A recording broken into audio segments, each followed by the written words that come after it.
Corona de mirto griega.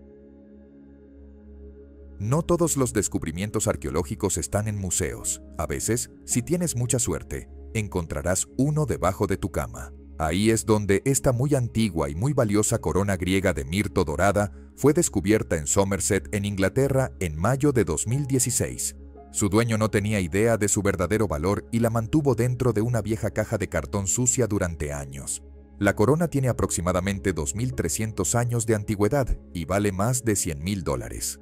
El dueño quería permanecer anónimo, pero dice que la heredó de su abuelo hace varias décadas y nunca pensó en hacerla valorar profesionalmente hasta que sus propios nietos se lo sugirieron. Coronas como esta no eran usadas por gobernantes en la Grecia antigua, sino que se utilizaban en ceremonias y ocasionalmente se otorgaban como premios después de competiciones atléticas. Aparentemente, el abuelo del hombre era un historiador aficionado entusiasta que pasó gran parte de los años 40 y 50 viajando por Europa siguiendo los pasos de Alejandro Magno. A pesar de su avanzada edad, todavía está en excelente condición y no parece haber sufrido por estar atrapada en un contenedor tan inoportuno durante gran parte del siglo pasado. Anillo de 2000 años. En noviembre de 2020, un anillo de 2000 años de antigüedad fue descubierto en los cimientos del muro occidental en Jerusalén y está creando bastante revuelo entre historiadores y arqueólogos. El diminuto anillo está grabado con la imagen de una deidad, pero muchos historiadores sienten que la deidad representada es decididamente no judía. De hecho, sospechan que es una representación del dios griego Apolo. El anillo probablemente fue utilizado por su dueño como medio para sellar cartas y contratos, pero es inusual encontrar una imagen de un dios no judío en Jerusalén. El diseño de la pieza de joyería, hecha de piedra de jaspe, es definitivamente consistente con un anillo de sello judío típico, pero la imagen en el anillo no lo es.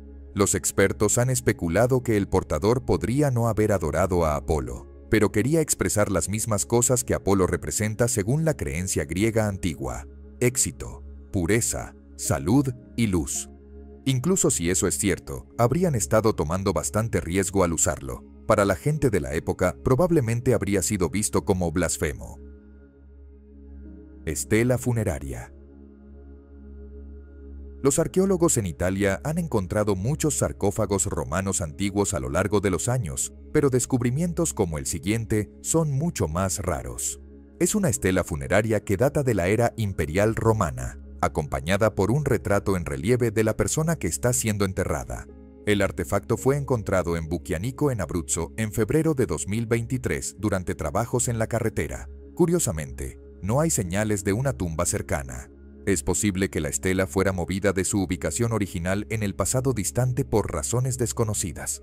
De manera útil, hay una inscripción en la estela que, traducida, dice: Ametia Rufa, liberta de Cayo. Metia, liberta de Cayo, coloca esto para su madre. Los registros históricos la existencia de una familia metía viviendo en esta parte de Italia durante la era imperial temprana. Uno de ellos, Marco Metio, fue un legado de Julio César en 58 a.C. Basado en la inscripción, esta mujer habría sido en algún momento una esclava propiedad de la familia, pero luego se volvió libre. De hecho, la inscripción sugiere que tanto ella como su hija fueron esclavas anteriormente. Rufa podría haber sido una referencia a que ella tenía cabello rojo. Origen de los tatuajes. Los tatuajes son más de moda en la mayoría de partes del mundo ahora de lo que han sido en décadas, pero no estamos seguros de que ese sería el caso si la gente todavía tuviera que obtener sus tatuajes mediante el método que se usaba en Norteamérica hace 2000 años. Este dispositivo espinoso, que se encuentra almacenado en la Universidad del Estado de Washington, probablemente era doloroso de aplicar en la piel. Está hecho de espinas de cactus pera atadas a un mango de madera y envueltas en hoja de yuca, y se usaba para tatuar a los pueblos que alguna vez vivieron en lo que ahora es el sureste de Utah. Lo curioso es que no se ha encontrado evidencia de tatuajes en la piel o huesos de ningún cuerpo antiguo de los pueblos localizado hasta ahora. Ni hay mención de tatuajes en los pocos registros escritos o dibujados que tenemos de su cultura. Sabemos que los antiguos pueblos de Norteamérica tenían tatuajes, sin embargo, debido a otras herramientas basadas en cactus encontradas en lugares como Nuevo México y Arizona. En esos casos, sin embargo, las herramientas se hicieron más de 1000 años después de esta. nos preguntamos si la gente se estaba haciendo tatuajes de estrellas, rosas, calaveras y símbolos chinos incluso en aquel entonces. Odín del Ejre. A veces, el nombre de un artefacto puede decirte casi todo lo que necesitas saber sobre él. Toma como ejemplo a Odín del Ejre. Se supone que es una figurilla de Odín y fue encontrada en el pueblo danés del Ejre, en la isla de Selandia en 2009. Sin embargo, hay más en ello que eso. La mayoría de los expertos coinciden en que la diminuta figurilla de plata fundida fue hecha en algún lugar cerca del comienzo del siglo X. En lo que no pueden estar de acuerdo, sin embargo, es si realmente representa a Odín o no. El nombre se ha mantenido porque el excavador que encontró la pieza cree que es Odín sentado en su trono, flanqueado por sus cuervos, Munin y Hugin. Sin embargo, algunos académicos señalan que la figura lleva un vestido vikingo típicamente femenino del siglo X. Los vikingos no habrían representado a Odín vistiendo ropa de mujer. Eso significa que podría ser la esposa de Odín, Frigg, o quizás la diosa Freya. Una figurilla diferente encontrada en el sur de Suecia hace muchos años tiene más de un parecido pasajero con esta. Sin embargo, es comúnmente aceptada como representante de Freya. Más recientemente, incluso ha habido especulaciones de que en lugar de un dios vikingo del siglo X, es en realidad una representación de un obispo cristiano. Arietes de bronce. No era una tarea fácil hundir un barco en los siglos antes de la invención del cañón, pero los antiguos ejércitos encontraron formas y medios de hacerlo. Para los romanos fue una idea robada de sus enemigos en Cartago. En septiembre de 2021, arqueólogos marinos localizaron una colección de grandes arietes de bronce en el fondo del mar cerca de la isla de Sicilia. Creen que las armas ofensivas son reliquias de la batalla de las Segadas en el año 241 a.C. Esta legendaria batalla resultó ser decisiva en la Primera Guerra Púnica y es ampliamente considerada como la batalla naval más grande de la antigüedad. Los arietes fueron encontrados entre un grupo de otros objetos apropiados para la era en el lecho marino, incluyendo cascos de bronce que todavía contienen sus almohadillas para las mejillas, monedas romanas y helenísticas, y balas de honda de plomo. 25 arietes han sido encontrados en la región desde el comienzo de 2021, lo que nos da una idea de la escala del conflicto. También nos da una idea del valor de estos marineros. Navegar tu barco directamente hacia un barco enemigo para golpearlo con un ariete debió haber sido tan aterrador como peligroso, pero era la única manera de hacer el trabajo. Cisne de plata. El castillo de Barnard se hizo famoso en Inglaterra durante el año 2020 debido a una declaración absurda hecha por un funcionario gubernamental sobre por qué fue sorprendido rompiendo las condiciones del confinamiento. Por derecho, debería ser más famoso por ser el lugar donde encontrarás un autómata único conocido como el Cisne de Plata, que se encuentra dentro del Museo Baues del castillo. Cisne de Plata es una descripción perfectamente precisa de la apariencia del artefacto, pero realmente no le hace justicia. El fundador del museo, John Bowes, compró el autómata de un joyero en París en 1872. Es de tamaño real, impulsado por relojería, contiene una caja de música y se sienta en una cama de varillas de vidrio y cuentas diseñadas para parecerse a un arroyo brillante. Cuando su mecanismo se da cuerda, la música suena y las varillas de vidrio en el arroyo giran, dando así la ilusión de movimiento. Al mismo tiempo, el cisne se acicala y gira su cabeza de un lado a otro antes de inclinarse para atrapar peces que nadan en el arroyo.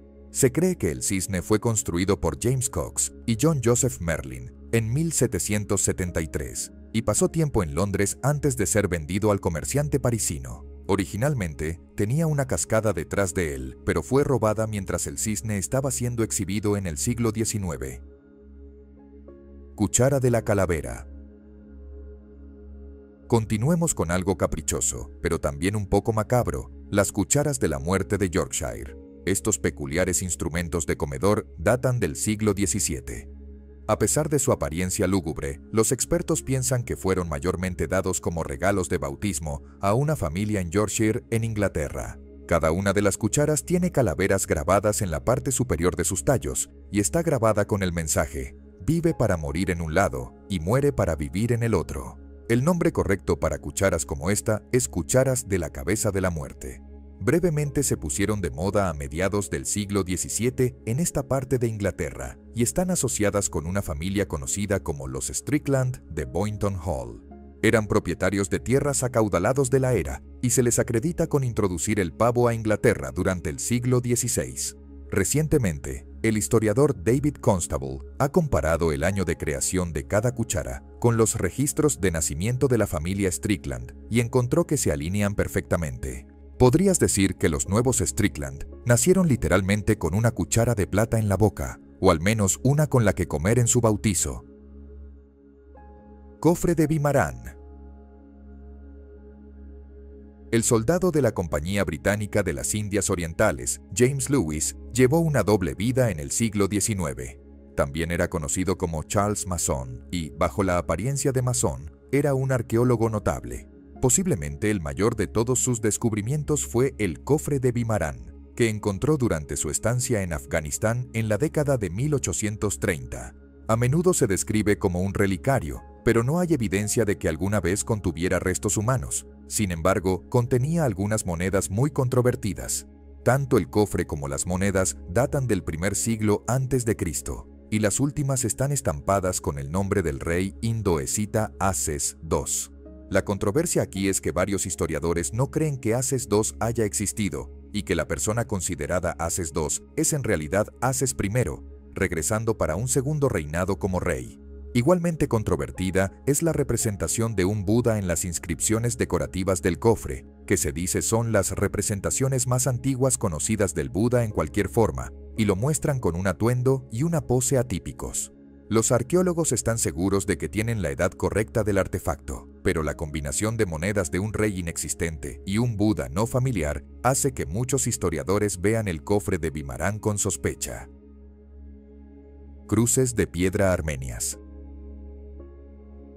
Técnicamente hablando, el sitio de Kachkar en Armenia es solo un antiguo cementerio, pero es un cementerio antiguo muy hermoso. Es notable por su abundancia de distintivas cruces de piedra armenias. Incluso la palabra Kachkar significa piedras de cruz cuando se traduce del antiguo armenio.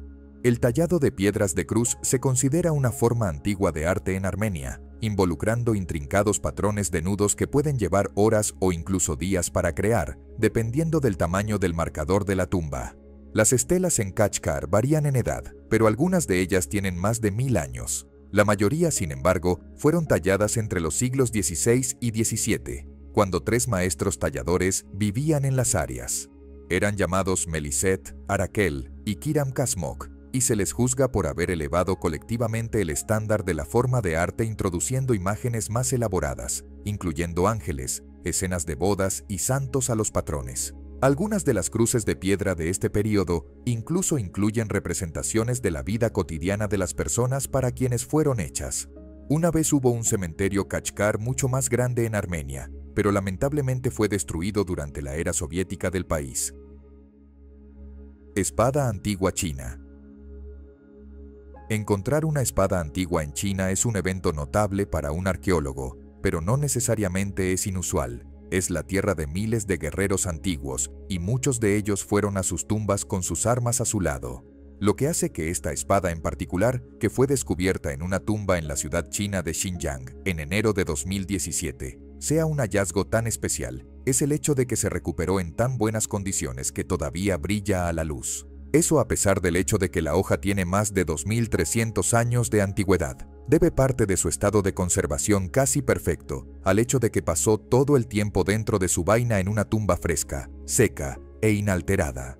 Es probable que perteneciera a un guerrero que vivió y luchó durante la era de los estados guerreros, que duró desde el 475 a.C. hasta el 221 a.C. La vaina no está en tan buenas condiciones, pero la tarea de la vaina es proteger la espada, y ha cumplido esa función admirablemente. Después de un poco de delicada limpieza y trabajo de conservación, la hoja desde entonces ha sido expuesta en un museo de la ciudad. Códice de Dresde. El nombre de nuestro próximo artefacto es engañoso. Se llama el Códice de Dresde, pero no es de origen alemán.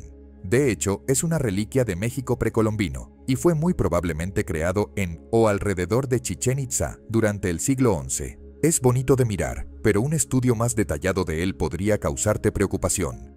Algunas de las personas que han dado al códice toda su atención temen que sea una profecía que predice la fecha, hora y naturaleza de los eventos que traerán el fin de la civilización humana en el planeta Tierra. Aquellos de naturaleza menos dramática tienden a creer que es un gráfico astral utilizado para predecir eclipses solares y lunares. El códice pronostica de cerca los movimientos de cuerpos astrales que habrían sido visibles al ojo desnudo en el momento de su creación, incluyendo la Luna, el Sol y Venus. Por supuesto, las personas que piensan que es solo un gráfico astral se verán muy tontas si el fin del mundo ocurre en la fecha que los partidarios de la teoría del juicio final pronostican que ocurrirá, alrededor de 80 años a partir de ahora. ¿Pero realmente querrías tener razón sobre el fin del mundo? Eso es todo por hoy. ¿Cuál fue tu momento favorito? Comenta, dale like, comparte y suscríbete. Hasta la próxima.